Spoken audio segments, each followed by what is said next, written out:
अस्सलाम वालेकुम students. PH के बारे में हमने स्टार्ट की हुई थी। पीएच स्केल, उसकी डेरिवेशन, उसको हम किस तरह फाइंड आउट करते हैं। पीएच को कोई भी सॉल्यूशन होता है, हम किस तरह जो है ना पीएच उसकी फाइंड आउट करते हैं कि वो एसिडिक है, बेसिक है, किस रेंज में हमारे पास पीएच मौजूद है। उसको भी हमने फाइंड किया कि हमें कैसे पता चलेगा कि पीएच जो है वो हमारे पास 1 पे खड़ी है या पीएच 13-14 पे है। तो इसको भी हमने डिस्कस किया कि इसका हमें जो है ना पीएच स्केल डिफरेंट हम यूज़ करते हैं। यूनिवर्सल पीएच इंडिकेटर जो है वो यूज़ किया जाता है, उन सबको हम डिस्कस कर चुके हैं। तो ये जनरल नॉलेज है कुछ इस तरह के। एनालिटिकल केमिस्ट जो होते हैं हमारे पास, जो उनका काम होता है कि वो एनालाइज़ करते हैं, वो चीज़ों को देखते हैं।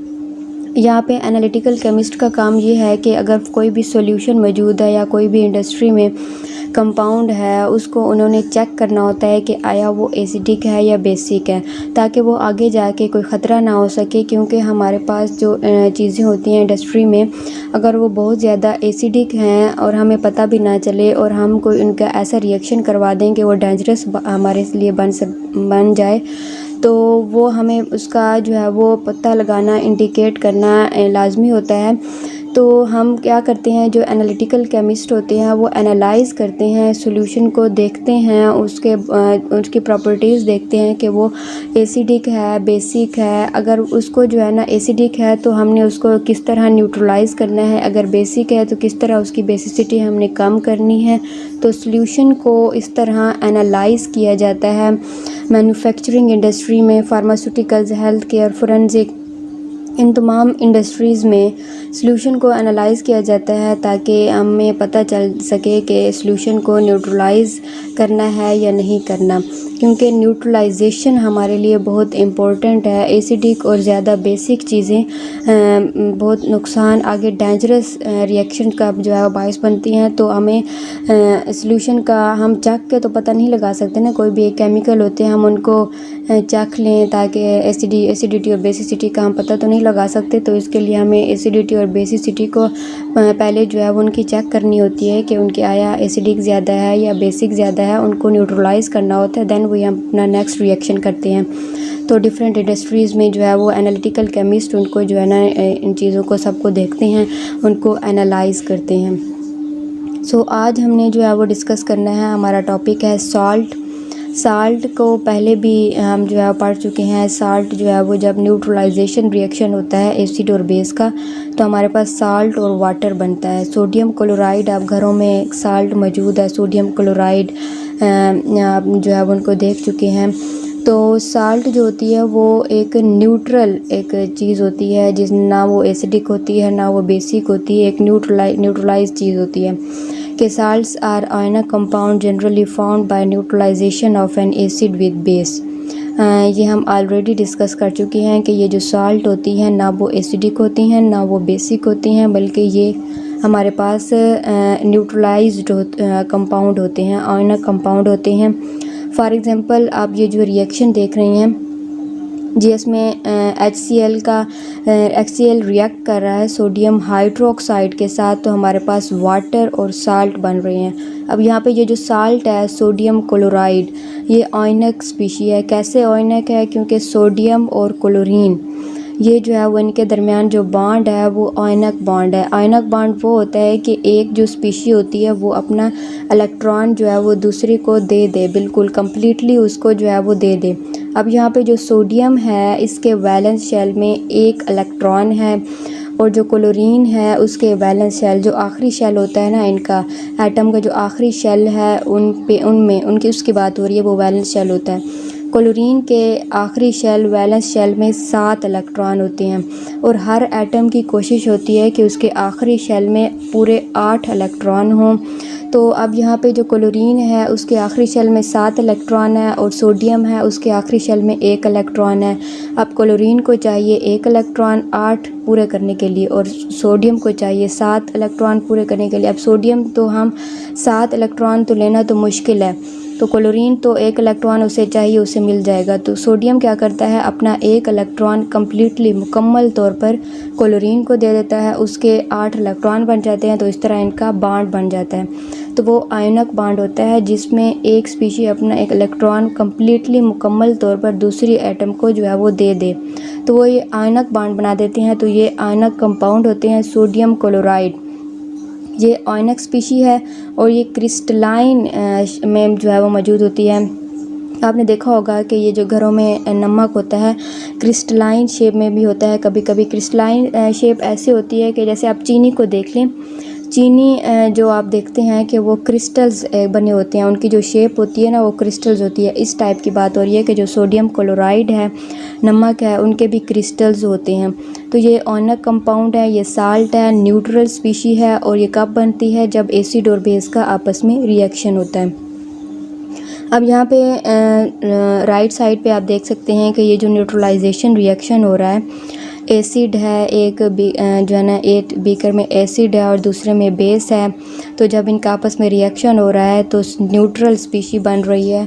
pH 7 है, वो साल्ट है हमारे पास। वो न्यूट्रलाइजेशन रिएक्शन हो रहा है, उसके रिज़ल्ट में जो हमारे पास स्पीशी न्यूट्रल स्पीशी बन रही है वो साल्ट है। तो यहाँ पे जो साल्ट होती है ना वो एसिडिक है ना वो बेसिक है, और इसकी pH 7 होती है और ये आयनक कंपाउंड है। ठीक है, अब हमारे पास ये जो रिएक्शन है, अब हम इसका मज़ीद इसको करेंगे कि ये जो सोडियम क्लोराइड हमारे पास साल्ट बनता है, एक सोडियम है उसके ऊपर पॉजिटिव चार्ज है और क्लोरीन है उसके ऊपर नेगेटिव चार्ज है। अब ये सोडियम के ऊपर पॉजिटिव चार्ज क्यों है और क्लोरीन के ऊपर नेगेटिव चार्ज क्यों है, ये मैं पहले आपको बता चुकी हूँ कि ये जो क्लोरीन है इसने एक इलेक्ट्रॉन सोडियम से लिया है, तो इलेक्ट्रॉन के ऊपर होता है नेगेटिव चार्ज। अब क्लोरीन ने इलेक्ट्रॉन लिया है तो इसके ऊपर आ जाएगा, क्लोरीन के ऊपर आ जाएगा नेगेटिव चार्ज। और जो सोडियम है इसने अपना एक इलेक्ट्रॉन कम्प्लीटली क्लोरीन को दिया है, मतलब उसने नेगेटिव, जो इलेक्ट्रॉन के ऊपर नेगेटिव चार्ज होता है, नेगेटिविटी उसकी कम हुई है, उसने इलेक्ट्रॉन दे दिया है, मतलब पॉजिटिव चार्ज जो है उस पर आ जाता है। कोई भी स्पीशी जो इलेक्ट्रॉन दे देती है तो उस पर आ जाता है पॉजिटिव चार्ज, और जो इलेक्ट्रॉन एक्सेप्ट करते हैं उस पर आ जाता है नेगेटिव चार्ज। और जो पॉजिटिव चार्ज स्पीशी होती है उसे कैटाइन कहते हैं और जो नेगेटिव चार्ज होती है उसे एनाइन कहते हैं। अब ये साल्ट है, इसमें एक पॉजिटिव है और एक नेगेटिव, कैटाइन और एनाइन है। अब वो कहता है कि a cation is metallic ion derived from base, therefore it is called basic radical, and while anion is derived from acid, therefore it is called acidic radical। अब यहाँ पे जो सोडियम है, सोडियम कहाँ से आया है, सोडियम हाइड्रोक्साइड जो कि बेस है, जो इस वजह से हम इसको कहेंगे जो कैटाइन है वो मेटालिक आयन है। सोडियम एक मेटल होती है और ये आई कहाँ से है, बेस से। सोडियम हाइड्रोक्साइड बेस है, उसमें से हमने जो है ना सोडियम को लिया जो कैटाइनिक रेडिकल है। जो कैटाइन है कैटाइनिक स्पीशी है जो बेस से आई है और ये मेटल है, तो ये मेटालिक आयन जो है वो इसे हम कहेंगे बेसिक रेडिकल, क्योंकि ये बेस से आई है, सोडियम हाइड्रोक्साइड से आई है। और जो हमारे पास क्लोरीन है ये एसिडिक रेडिकल होगा, क्योंकि ये HCl हाइड्रोक्लोरिक एसिड HCl से हमने इसे लिया है, तो इसको हम एसिडिक रेडिकल कहेंगे। A salt gets its name from the name of metal and the acid। अब ये जो हमारे पास साल्ट है सोडियम क्लोराइड, अब यहाँ पे इसका नेम जो है वो सोडियम और chloride. A salt gets its name, salt ने अपना नाम लिया from the metals and the acid, sodium chloride. अब सोडियम है मेटल एंड क्लोराइड जो एसिडिक रेडिकल है, तो इन दोनों से उसने नाम लिया सोडियम क्लोराइड। हमारे साल्ट का नाम है सोडियम क्लोराइड। सोडियम जो है वो मेटल का नाम है और जो क्लोराइड है वो एसिडिक रेडिकल से आया है HCl से।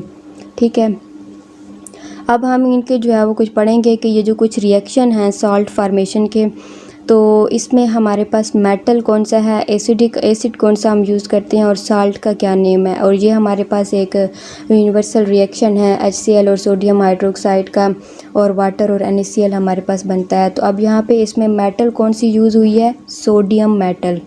सोडियम मेटल हमने यूज़ की है। सोडियम मेटल हमारे पास, हम कोई भी जो बेस हम यूज़ करते हैं, हर बेस में कोई ना कोई मेटल होती है। अब यहाँ पे जो है ना बेस है, इसमें से सोडियम मेटल हमने यूज़ की है, एसिड है हमारे पास हाइड्रोक्लोरिक एसिड, और साल्ट का नाम है सोडियम क्लोराइड। ठीक है।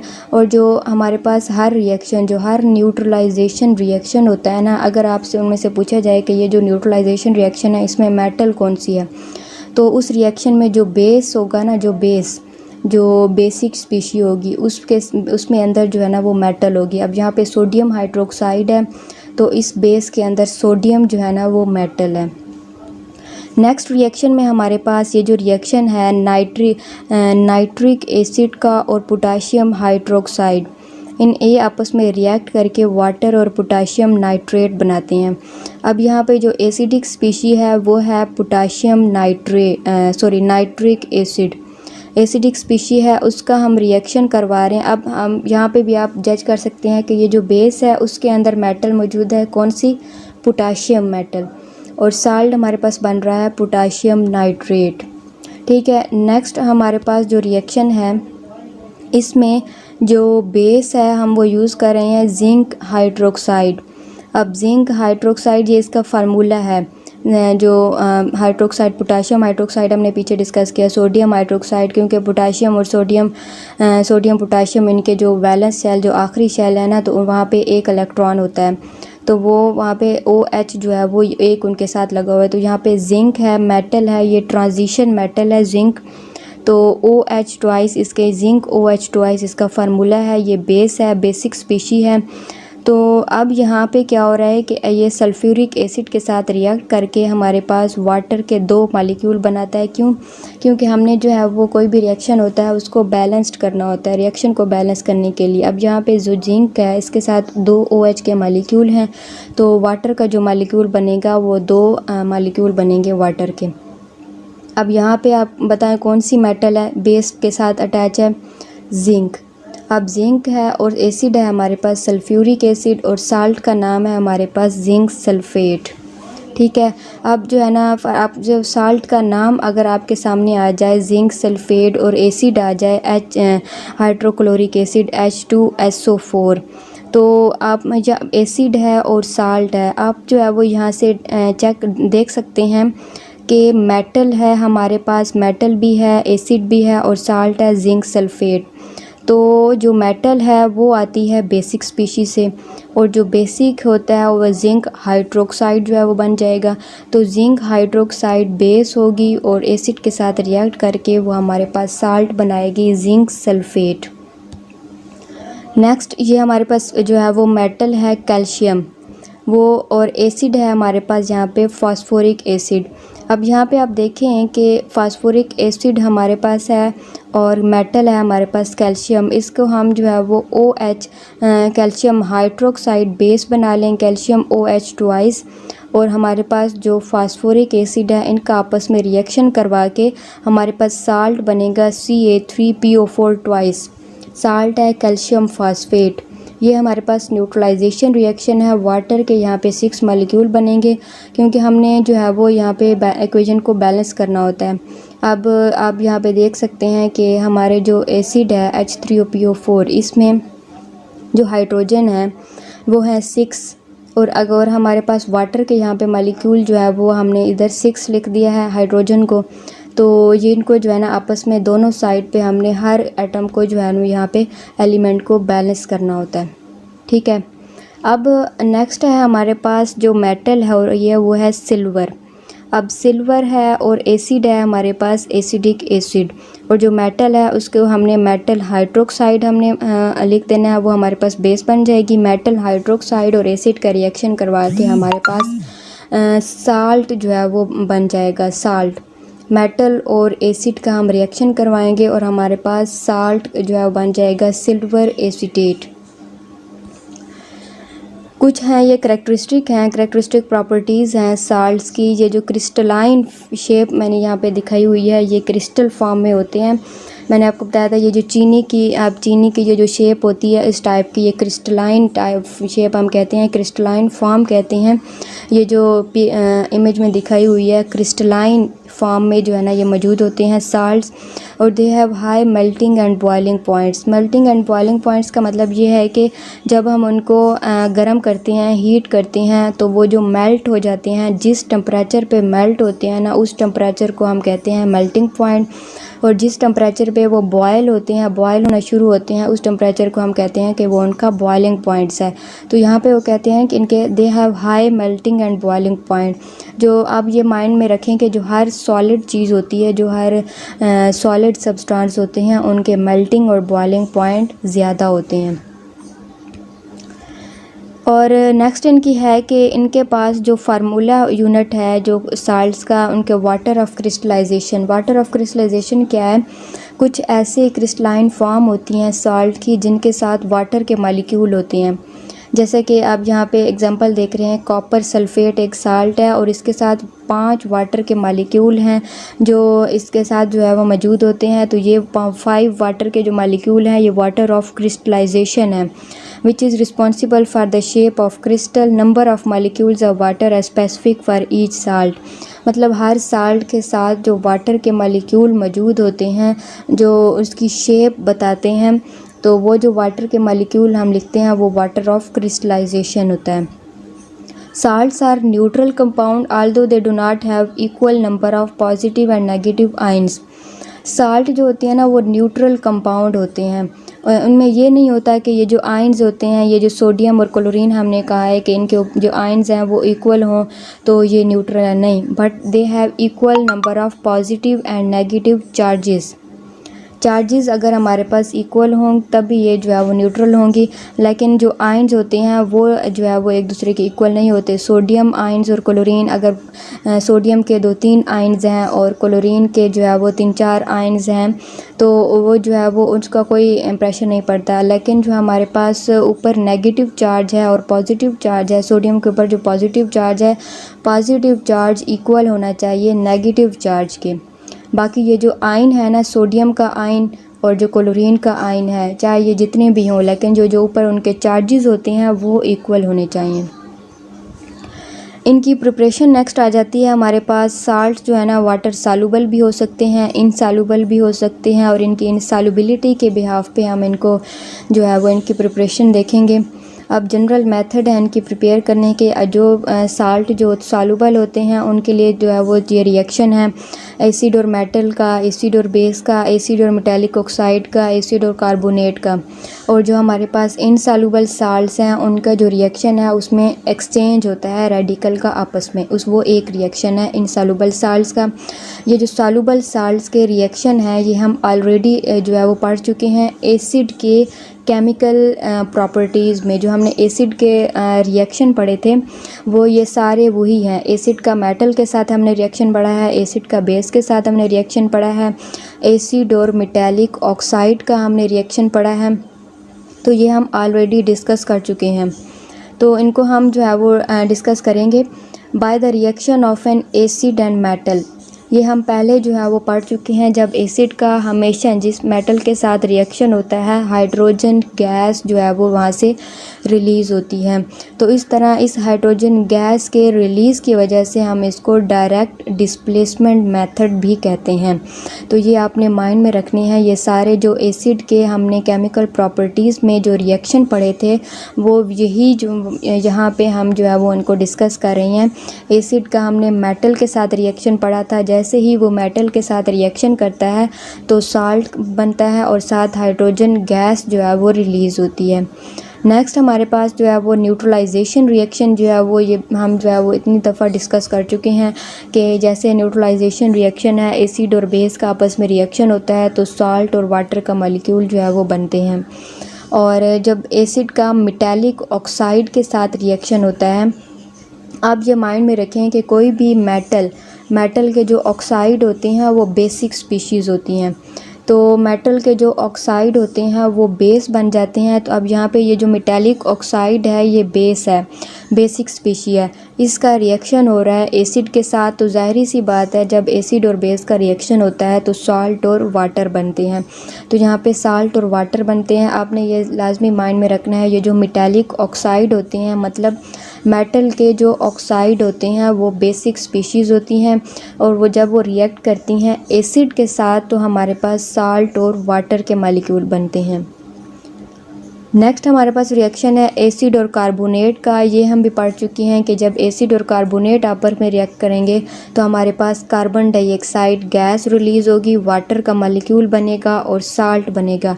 यहाँ पे सोडियम नाइट्रेट साल्ट बन रहा है और कार्बन डाइऑक्साइड गैस जो है वो यहाँ पे बनेगी जब भी हम कार्बोनेट या बाइकार्बोनेट का रिएक्शन करवाते हैं एसिड के साथ। अब हमारे पास ये इनसॉल्युबल साल्ट्स हैं।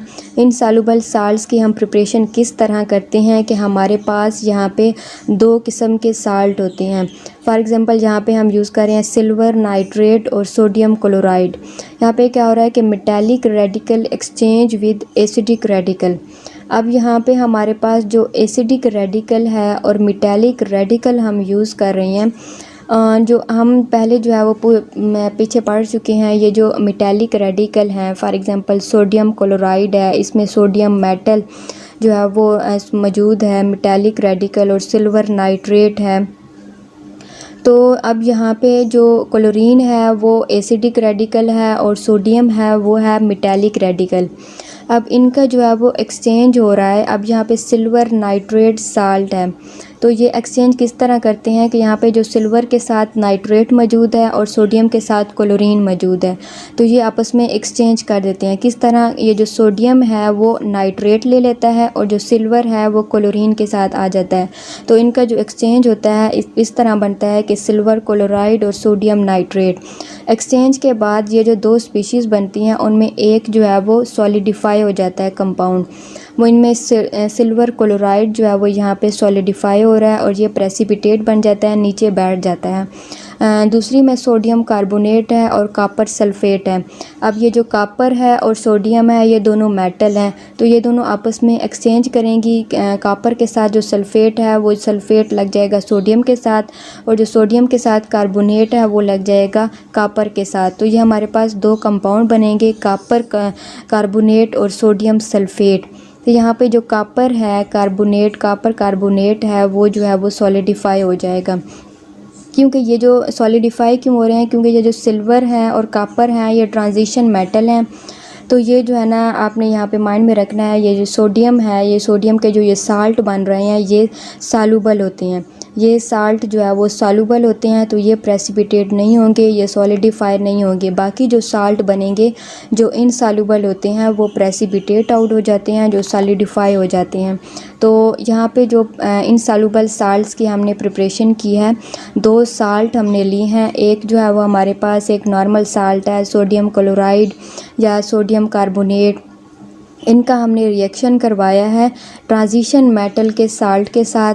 तो हमारे पास जो ये सोडियम के जो साल्ट बने हैं वो जो सॉल्युबल होते हैं, जो बाकी जो साल्ट बना है इनसॉल्युबल है वो प्रेसिपिटेट आउट हो जाते हैं, नीचे बैठ जाते हैं। तो ये हमारे पास इनसॉल्युबल साल्ट हैं। यहाँ पे एक्सचेंज हुआ है रेडिकल का, जो सोडियम के साथ जो मौजूद था मेटालिक रेडिकल उसका एक्सचेंज हो गया है नाइट्रेट से। यहाँ पे देखें सोडियम क्लोराइड यहाँ पे बन गया है सोडियम नाइट्रेट, अब सोडियम कार्बोनेट कन्वर्ट हो गया सोडियम सल्फ़ेट में।